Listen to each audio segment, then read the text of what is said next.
Welcome back to the Behind the Well show. Your host, Roger Abel, here with Elias Randall. Elias, we're kicking off 2025. It's been a pretty non-eventful year for the stock market, but recently CPI number came out and a little better than expected and gave the stock market a little opportunity to rally a bit. I know I had an individual in about a week ago, and one of their family members works for a broker-dealer and like in IT or something. And they said, yeah, they've been getting a lot of calls from their clients. I'm like, well, the stock market's only down 7% from its high as we do this show. It's actually probably like 5 now. And it's amazing that people start to get a little nervous when the market's down 5%. But I think it goes back to a few things. One, we've been conditioned over the last decade that mid double-digit returns are pretty normal. I think we've averaged about 13% the last 10 years. So people think, I should make 22% because that's what they've done the last 2 years, right? The other thing is, I think people also look and say, well, the stock market's at all-time highs. It's expensive. And what they're really doing is they're really trying to find a reason not to invest. And we could look back through the course of time and find all of the reasons not to invest. We used to always do something called the apocalypse du jour, which was every single year finding some reason you couldn't invest. And I thought it was actually pretty ironic because Hartford Funds released a chart that basically goes back every decade and found all the reasons why you couldn't invest. And I think this is one of the things people should think about is in 10, 15, 20 years, if you're nervous about investing, you just ask yourself, what's my future self going to think of what I did today? Whoa, what's my future self going to think? I mean, that's pretty surprising to get a lot of concern over like a 5 to 7% move in the market. It's not my clients. They just said, hey, my family member or someone I know works at this broker dealer, and they've been getting calls where people are concerned. I'm like, concerned about what? It doesn't go up 2 or 3% every month. And I get it. People become conditioned to that, but that's just not the reality of what and how the stock market works. I actually reminded this client, I said, on average, in an average year, there's a 10 to 13% pullback in stocks from top to bottom. Yeah, and bull markets are not immune to small corrections, like 10%, 10 to 15, and the correction's 10 to 15%, right? It actually has to happen for it to go higher. Yeah, a lot of times it's probably a good thing. Yeah, it's the catalyst. People take profits. Some stuff goes down, people buy back in. But if you look at any bull market, it's never been just a complete straight line. If you look at it, if you look at the stock market of 100 years, it's pretty straight line. But if we took a 7-year bull market, let's say, and broke it down on a chart, you'd see dips along the way as it keeps grinding higher. And it works the same way in a bear market. It typically doesn't just go straight down. Yeah, bear markets have rallies.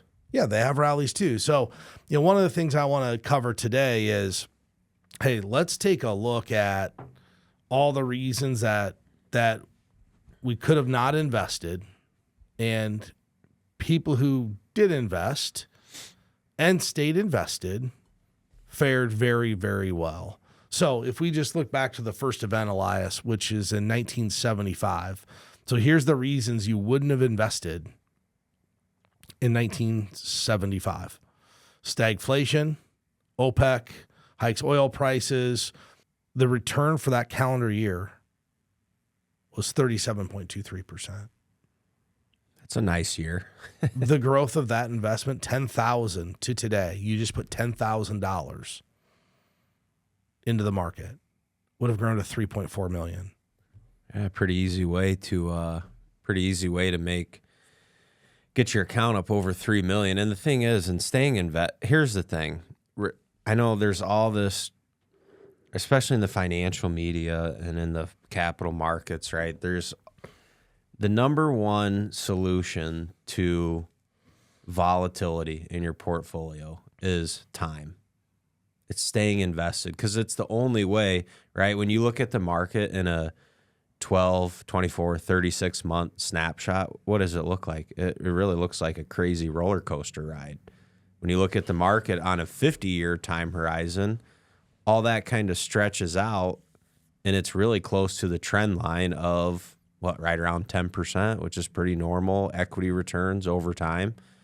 And it'd be a lot easier if it was just 10% a year like clockwork, but that's just not the way it works. And I've been reading a lot of articles and outlooks for 2025, and I keep coming back to the same kind of thoughts and ideas that does 2025 have potential risk out there? Yeah, absolutely.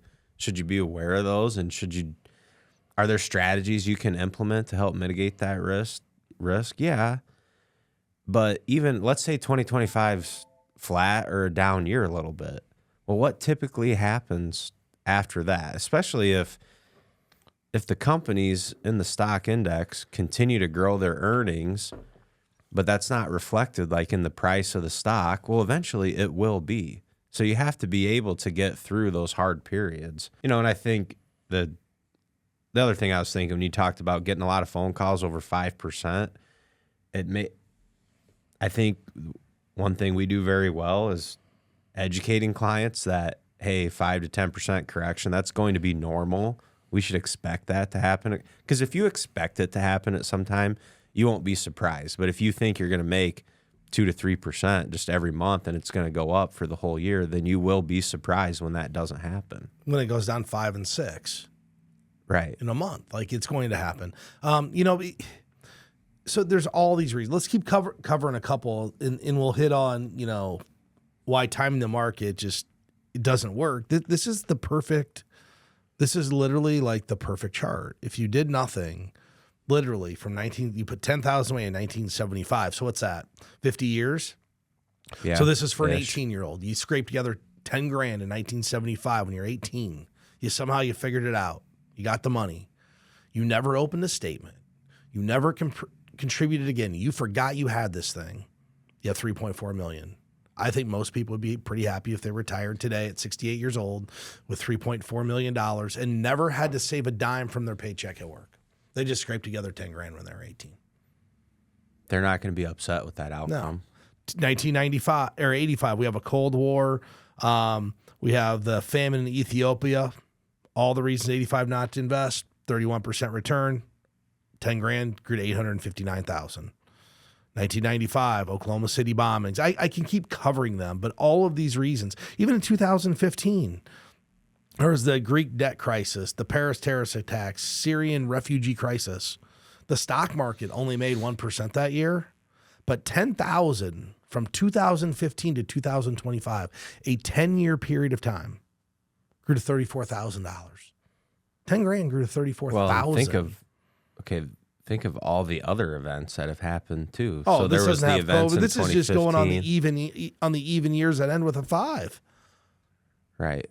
But what I'm saying, people right now are finding a reason not to invest. Well, we have a new president. I don't know what's going to happen. We have whatever else is going on in the world. Hey, this is why we should invest. And you know what? In 10 years, it'll be a pretty similar result. But here's what's ironic. I think in this last show or the show before, we talked about analysts like predictions and what they're going to predict. Well, yeah, I missed this one somehow, but this is back from October. Goldman Sachs, let's see, who was this? This is David Kostin, Goldman's chief U.S. equity strategist, predicted that over the next 10 years, the S&P 500 would average 3% a year. So that's a pretty bold call. I mean, that's no innovation. Do you know what this is? That's no earnings growth. Do you know what this is? This is a hero call. That's all this is. A hero call. Yeah, I'm the one who called the decade of zero returns. It'll be a lost decade. It will be. It'll be cumulative return of 36%. I'm not saying it won't happen, but it's highly unlikely. In all of the decades we've ever had, we've had one that was a lost decade, and that was 2000 to 2010. And even people during that period of time still did fine. They didn't get blown up. Did they return a lot? No, but bonds weren't paying anything either.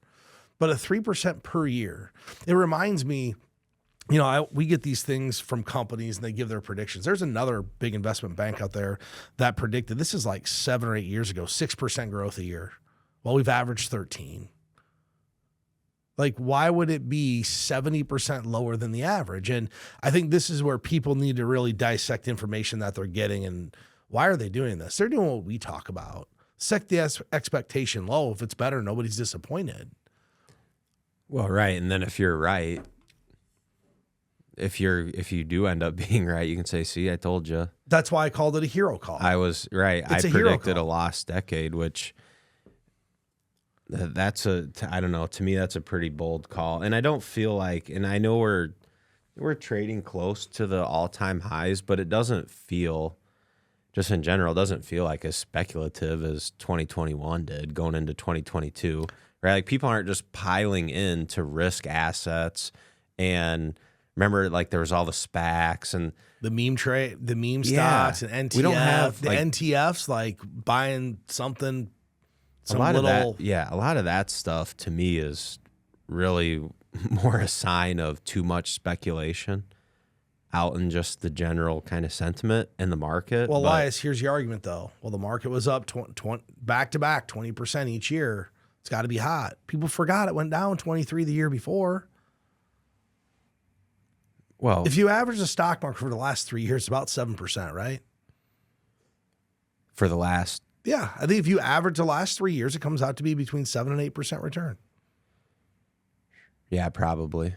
Right, but yeah, 2 years. Yeah, because we had one really bad year and then 2 really good years. And I'll pull it up. I did it the other day. I'll just pull it up. It's pretty simple to do the math on 3 years. Okay, yeah, here we go, Elias. So we had 23%, 24%, so that's 46, minus 20 is 26, divided by 3's 8.5% a year. That's what we've averaged. That's it. That's not off the charts. No. But people look at it because here's what's happening too. The numbers are bigger, right? The other day, the Dow went down 700 points, 800 points. Oh, down 700 or 800. Well, okay. It's like 2%, like 1.75%. It's not that much. It's not like when the Dow went down 2,000 points and was at 10,000 and went down 20% a day. It was down 1.7%. Well, and that's another thing investors will have to start to wrap their mind around is just as the numbers get bigger, it's, the bigger moves will be less of a percent. And I just think there's too many. Could 2025 be a rough year? It's very possible it could be. But I think in general, there's too many compelling reasons to be invested in the market over time. It could be a great year too. Yeah. Nobody knows. Or it could be like an 8 to 10% year. It could be 0, but nobody knows. The point is, what we do know is over a given period of time, if you let your money work in the market, it has historically showed you to fare very well. So tune out the predictions. They don't know. I think one of the things that happens with people as we age, I think money, as people start to approach their 60s, a lot of these things put a lot of stress on people.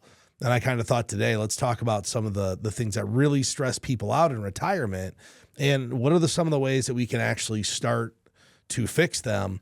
And one of the number one things that stresses people out is believing or not knowing if they have enough money for retirement. And I mean, I think you'll agree with me, Elias. This is the one that is most easily fixed because this is all behavior. Having enough money? Yeah. It's all behavior. Yeah, probably behavior and asset allocation and strategy. Yeah. Well, one, being concerned that you don't have enough, you should be able to quantify that quite easily because you just go get a financial plan done, quantify whether you have enough, yes or no. And if not, then you can make appropriate changes. And this is why we speak so much to having people engage in this process sooner rather than later. If you're 38 and you're like, I don't need a financial plan, well, why wouldn't you want to make the change now to make sure you're on track versus having to ramp up the last 5 or 7 years of retirement and save all this money to get there? So not having enough money, I mean, I think that's probably the biggest stressor for most people, considering if we look at the statistics, only about 25% of the people feel confident about retirement. Coincides perfectly with the number of people who've completed a written financial plan of some kind. And it's a shame if you don't have one, because there's so many tools out there. Even if you don't want to use an advisor, there are free tools. I'd question the validity of most people being able to understand the data output if they don't have someone help them interpret it, because that is a big part of this financial plan, is making sure everything's entered correctly and making sure the data is correct on the way out. That is a mistake. Mistake number 2, failing to take enough risk. Why do you think people fail to take enough risk? I mean, I have my opinions on this. I'd like to hear what your opinions are. There are just a lot of common, I think, misconceptions that, well, I'm entering retirement, I should be more conservative. I'm getting older, I should be more conservative. Your age is not how you determine what your portfolio should be. Your risk tolerance, your capacity for risk or risk capacity, the portfolio you should own. And if you're an investor, I had this conversation the other day with someone. They're in their 70s. They want all of their money invested in the market. And they're a business owner. They're comfortable with that risk. The fluctuations, they've been through it. They don't make poor decisions. Well, how many people on the surface would say, oh, you're 74, you can't have all of your money in the market?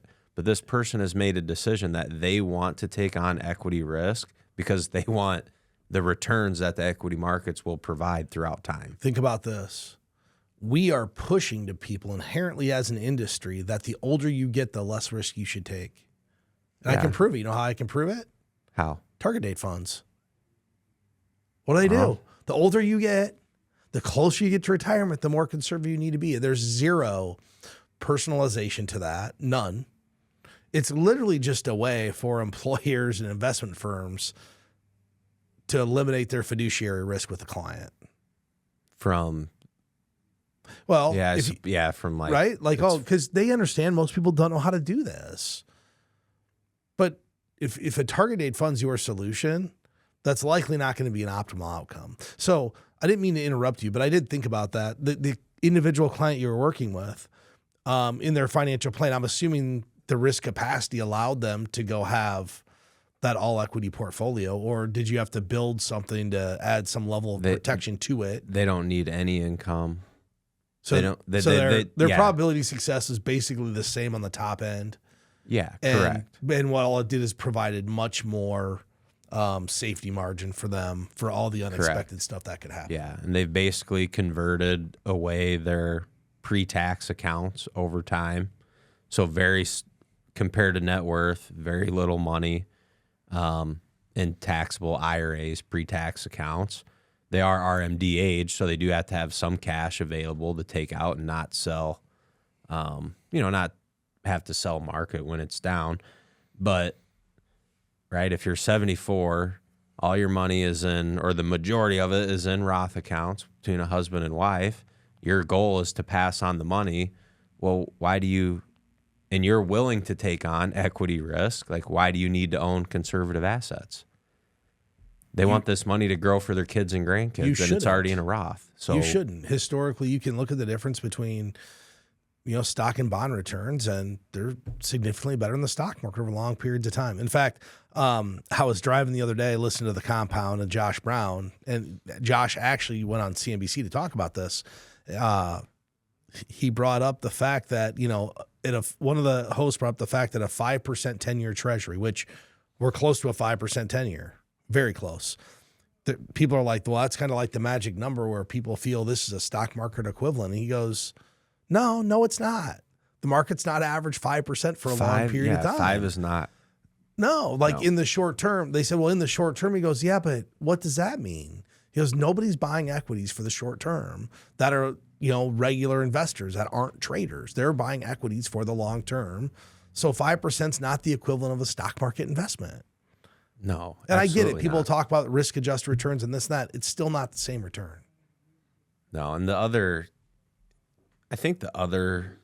I know we're talking about people in their 60s, but I think there's another kind of segment of investors that tend to get too conservative too early in their investing career. Like a lot of times people that have done a good job, they're in their peak earning years, their accounts, they now have $1 million or $2 million, right? So the fluctuate. Okay, if you have 100,000 in your investment accounts and it fluctuates 10%, right? That might be painful. If you have 2 million and it fluctuates 10%, it's a different ball game, right? So people get very cautious I'm saying they get cautious of the number that they see. They're not just looking at the percentage, they're looking at the total dollar.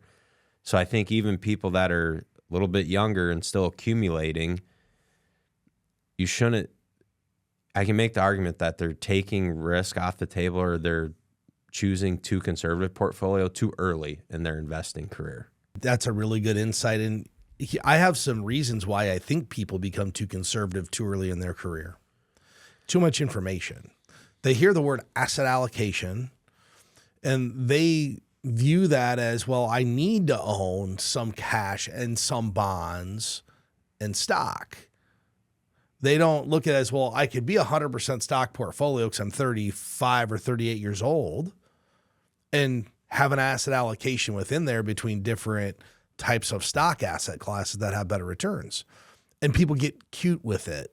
They think they're supposed to do this or trying to outsmart. It's not that hard.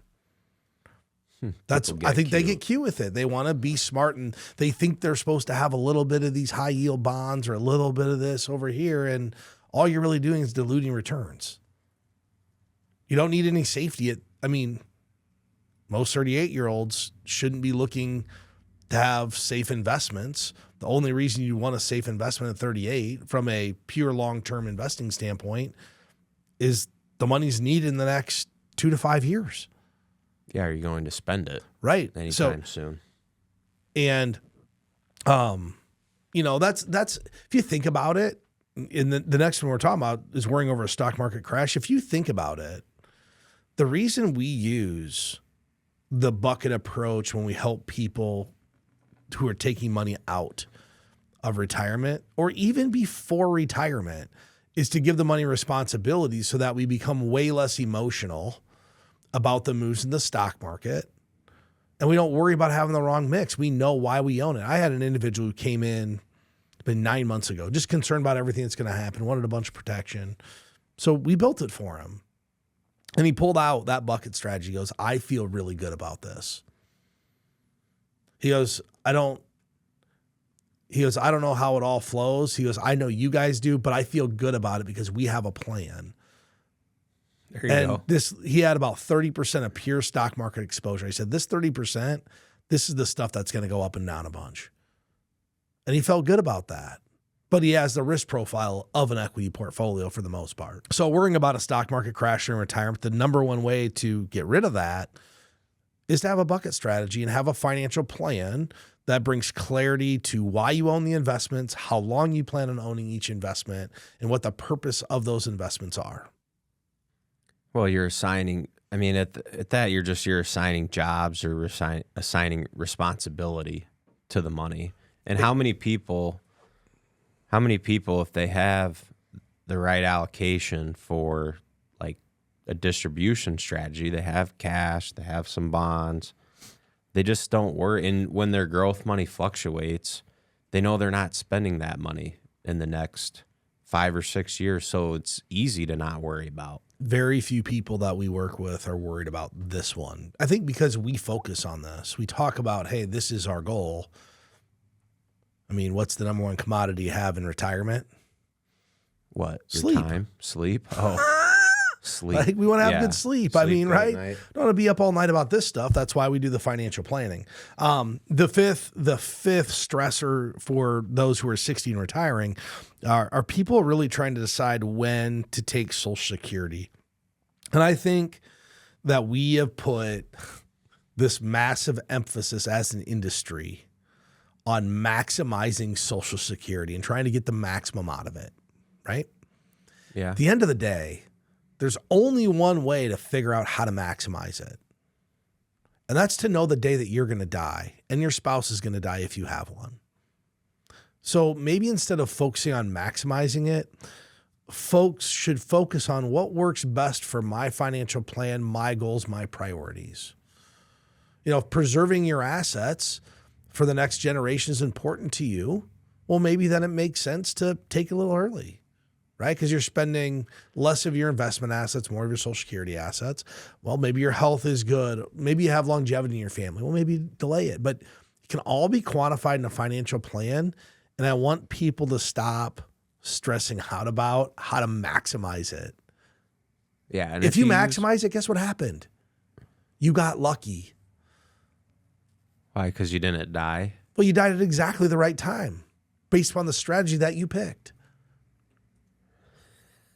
Think about it. There's 300 plus ways to claim Social Security. The only way to maximize it is to pick a strategy and die in exactly the right year that works best for that strategy. Because if you die a year before, a year later, who knows if you maximized it? Yeah, it may have not been the way to maximize it.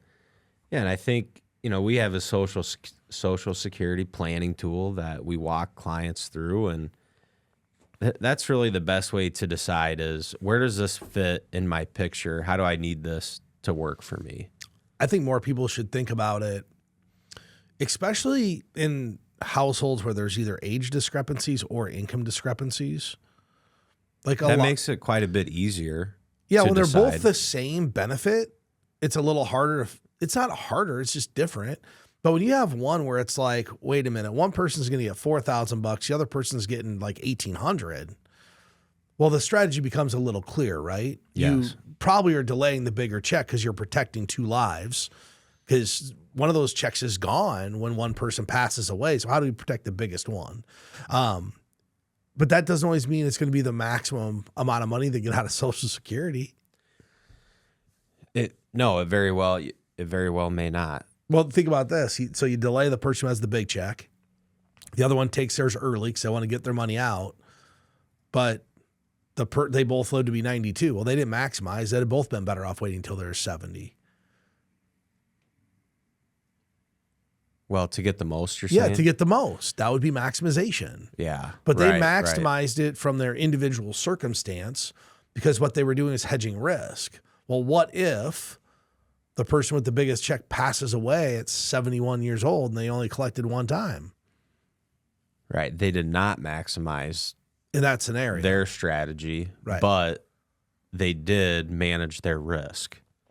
And their and the spouse, the surviving spouse, still gets to have that higher income coming in. And when you're both gone, does it really matter if you maximize this thing? No, actually, someone said that we were walking through Social Security strategies the other day, and someone did make the comment that we're not going to know if it was a good or a bad decision anyway. So why worry about it? Yeah. Figuring out how to pay for healthcare. That's the sixth biggest stressor for people in their 60s. And I understand this. I think part of this is it changes all the time. 20 years ago when I started, if somebody wanted to retire, let's say at 60, the first question I asked them was, are you healthy enough to get health insurance? Today, that has flipped. No longer am I concerned about your health to get it. It's just, can you afford to get it? Right. Because health insurance isn't free. So that's number 6. And 7 really lays into it too. How do you pay for long-term care? Like, what is the plan for long-term care? And, there's really a couple ways to tackle that problem that we talk about with people. And one is just ignoring the problem, which, truth be told, it's what a lot of people do unless they've had this happen to them. 2, you can go on Title 19, which is spend on all your assets. 3, you can be self-insured, which just means if I add up my income and what I make, let's say 4 or 5% off of our investments, this is how much money I have. Can I pay my own way? And if you can't, then you fill that gap with some type of long-term care insurance. That's how you deal with long-term care. There's really no other way. Now, once again, are you going to be able to maximize this? Probably not, because you don't know if you're going to go. But there's a high probability that between a husband and wife, at some point, one of them is going to need some level of care, whether it's in-home health care or assisted living. Somebody is going to need some type of care, especially as the age structure of America gets older. Yeah, once there's quadruple the number of people who are 100, more people are going to need care. That's quadruple the number of people that are going to need care in that At subset. minimum. I mean, Yeah. well, yeah, because if 4 times the amount of people make it to 100, what's the multiple people making until 90? Probably like, I don't It's going to be even more guess. than it is today. It's going to be more than it is today. More people that are 80, more people that are 75. Yeah, which puts more stress on how are you going to pay for it. 8, wrestling to whether to downsize their home. And I always think this is funny. And even this article I'm looking at says downsizing your home can reduce housing costs. Very rarely have I seen I see people downsize all the time in the size of their home. Rarely do I see them downsize the value of their home. That's just the flat out truth. Like if you're selling a house for $500,000, you're going to buy We have one client I can think of that has actually done that. Do you really? Yeah. Well, that's out of a lot of clients. Well, and they're not even retired. Yeah, but I don't think they're planning on staying at that. I think that's just a short-term stopping point because they wanted to be debt-free in their 40s. And yeah, all their kids are out of the house. They're going to downsize and then upsize. I think they're going to save the cash and then upsize. They just wanted to be totally debt-free since all the kids were out of the house and have some temporary. space. So temporarily. Yeah. I mean, there's. I know who you're talking about, super financially, fiscally sound people. And yeah, but I just think like of all the people I know that sell their house, they buy a really nice condo because they don't want to go like to something less nice. They just want it to be more convenient. They want to eliminate the yard work, the snow removal. They don't want to have to worry about fixing the exterior stuff on the house, mowing the grass, all of those things. Right. So Like you may in a way you're downsizing, most likely not downsizing in value though. Well, and yeah, it could be hard too. If you've lived in a place for 40 years, if you look at most houses, there's a period of time where the increase in value goes up faster than the later years, right? For a new home? If you have a home that's 50 years old, it's not going up in value as much as one that's in the first 10 years. I would assume. Well, just I can go look out there and look at homes that were built in the 1990s and what their price is today. And these are... Which you do. You look at real estate I look at it every day. do. And I'm like, okay, this thing is 13,000 square feet. They want 1.6 million. That seems like, a bargain until you realize you have to go remodel 13,000 square feet. That's not a bargain. So what I'm saying is it didn't appreciate as much as you would think it would. So now you have a person who has this house that they paid however much for in 1999, thinking, well, it's going to appreciate all the way to this. And then it doesn't. When they go buy a condo, they don't have as much money to spend. It's not going to be as nice. It's going to be smaller in size, but the same price. I agree with that. Like my in-laws, they retired and sold their house, big 2-story house. They had to get to one floor. It's like 4,000 plus square feet. They're in a smaller condo. It was the same price. Yeah, but it was new and nice. You really just trade. Yeah, you just traded living spaces. Yeah. 9, struggling to pay for emergencies. That's pretty easy. We just have a 6-month emergency fund set out there. If you're retired, I mean, you should be looking at your investments as a giant emergency fund. 10, the 10th thing most people are stressed about in their 60s and retirement is spending down savings too fast. I can appreciate this because we have retirees who have planned for this and retirees who haven't planned to spend it this fast. Those who have planned for this in a financial plan have the security of knowing they're going to be okay, right? I can think of an individual. He's been retired now retired in 14, so he's on 11 years. And he retired at 55. And it wasn't going to take his Social Security until he was 65. 65, he's on it now. So there was a drawdown in his portfolio for the first 8 or 9 years. And he was fortunate to have some good markets in there too. But he fully expected that because once he got to be whatever he took Social Security, I think it was 65, he really doesn't take any money out now. So now it's back in the growth mode of it. So people are worried when they see it rapidly go down. You just got to make sure it's part of your financial plan that you're utilizing it that way. Now, this gentleman probably won't touch it now for another 7-8 years till they make him touch it, give it time to come back. There are others that they just have a tendency to overspend and get their hands on it, and those are hard to help. The best way to tackle knowing if you're spending too much is through that written financial plan. And as I've talked about a lot recently, when you think about how you're going to spend money in retirement, you need to think about spending it in 3 categories. Your needs, how much do I need to survive for the next 25 years, 30 years? It's not all the niceties of life. It's just, what do I need to get by? Then what are my wants? What do I want to do the first 5, 10, 15 years of retirement? And list them out. Because the things you do the first 5, 10, 15 years, they're not going to be the same things you do when you're 25 years into retirement. Promise you. And then finally, what are your wishes? What do you wish you could accomplish? And then we can help someone put all those pieces together and really see how this all works. Well, then you don't have to worry about spending down your accounts too fast.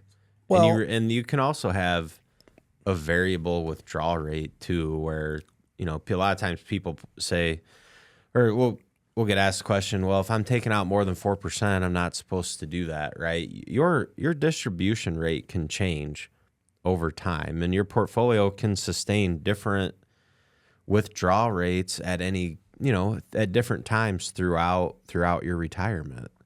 So it's just really something that needs a little bit more kind of thought and attention and being intentional with what you're going to do, and then the strategy built around it, as opposed to, well, I'm just going to take 4% because that's the rule of thumb that is on the internet that I read. Don't get me started on the 4% rule. Anyway, 11, delaying the creation of a good estate plan. I mean, everybody should have an estate plan, and an estate plan is not only for the wealthy. If you want to give your money direction and determine where it goes versus the state, this is your chance to do it. The good news, people that work with our firm, we have an in-house estate planning person that can help them. So if somebody needs that, go to btwellshow.com. We'll get you connected. 12, wondering how to stay ahead of inflation. Like, this goes back to not having a plan. Just staying ahead of inflation, it's like 3%. That shouldn't be hard to do. Shouldn't be hard to do over the short period of time. Just make sure you have the right asset allocation. And then 13, I understand, staying in debt. People are worried about being in debt. There's a lot of people going into retirement with debt. And, you know, I think if you have debt and you're entering retirement, you should think about it. If I couldn't pay for this stuff while I was working and I had a wage, how am I going to pay for it when I'm retired? Well, if you're taking on more and more debt in retirement, that's a bold strategy to take on more debt in retirement. The most successful retired families I know have either no debt or very little. You know, they may borrow some money to go buy a new vehicle. They may do something, but most of the time their house is either paid off, really close to paid off. Debt's just not a big part of their picture at that point in life. Well, I mean, the less debt you have, the less risk you have. Debt's a risk asset. Yeah. That's what it is. If you view it as that, you should view it that way. It's risk. Brings risk to the equation, right? If something doesn't go exactly right or how I expected, am I going to be able to pay this obligation? Like, and I know you're mentioning people have loans on the cars. Most of these people we work with, they're doing that out of ease, and it's a mental thing with them that they just don't want to take a big chunk of money out. It's not that they couldn't. They could. They just feel better about cash flowing because it's how they've always done it. And, you know, likely we wouldn't be working with them if they're not to a point of financial independence in retirement. I mean, it'd be hard to work. Yeah, I have very few There's clients, not a whole lot of... Man, I don't even know if I can think of any who are in retirement that have a bunch of debt. Maybe 1 or 2 people that have a bunch of debt or are getting more debt. It's not many. And sometimes people will have a mortgage, but if they do, that's the debt that they have, and they can easily cash flow the payment. Well, so it's not as big of a deal. Like in a lot of it, for some of these clients, it's playing a little bit of the tax game and income game. So, you know, we had some clients who just retired and they wanted to pay off all their debt They're never going to spend all this money. They just never prioritize paying off their house. They just prioritize saving. Well, they wanted to be debt-free in retirement, but they needed to take out like $350,000 out of a 401k Maybe in 1 spread year. that out over a few years. Right. Well, we spread it out over 2 because their income was never going to be under a certain threshold. So we just spread out over 2, but that was the plan. They had a plan to pay off the debt. The plan wasn't to die with the debt. If you're never going to pay your house off, you might as well just stretch that loan out as long as possible because you're renting from yourself at that point. Then now you're living lifestyle, right? We had that same situation with a client that couldn't figure out how to have any extra money. So they're trying to pay this thing off in 15 years. They would have been 83. Well, they just refinanced to a 30-year and lowered their payment in half. Guess what? One of them's dead. The other one's in their 80s. I'm like, what's the hurry to pay this house off when you're 83 years old for somebody else? That's a good question. Yeah. So with that said, I think these are all things that most people think about. I don't even know if you have to be 60, but people think about going into retirement. If anybody out there has any questions you'd like us to tackle on the show, please feel free to email those. You can go to btwellshow.com to do that. Also, do us a favor, subscribe to this station, like it if you enjoy the content. We'll keep getting it out to you. With that said, we'll look forward to an episode next week. I want to thank Elias again for being on the show. Hope everybody has a great week.